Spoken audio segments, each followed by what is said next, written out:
আজকে মজাদার একটি খাবার তৈরি করব। আসলে এই ডিমটা দেখেই বুঝতে পারতেছি যে আসলে অনেক বড় ডিম। সাধারণত এত বড় ডিম ভেজে খাওয়া হয় না। আসলে আজকে এটা হলো রাজাহাঁসের ডিম। রাজাহাঁসের ডিম হলো খুব দামি ডিম যেটা সচরাচর বাজারে পাওয়া যায় না।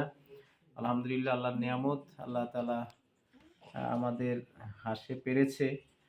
আমরা ইনশাআল্লাহ এটা ভেজে এরপরে খাবো ইনশাআল্লাহ। রাজাহাঁসের ডিম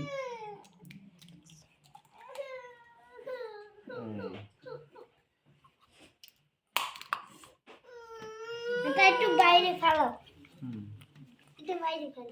এই যে ভালো করে তার সাথে মিশিয়ে নিলাম। আলহামদুলিল্লাহ প্রায় 2-3টি মুরগির ডিমের সমান হয়েছে। এখন এটাকে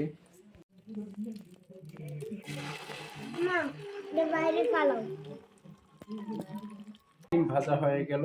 1 প্লেট হয়ে গেছে একটা ডিমে। আসলে মুরগি অথবা হাঁসের ডিম যদি 3টাও ভাজা হতো পরিমাণে এতটুকু হতো না।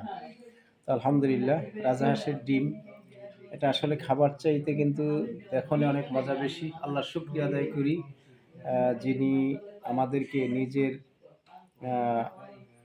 হাঁস থেকে মানে ডিম সংগ্রহ করে ভেজে খাওয়ার মতো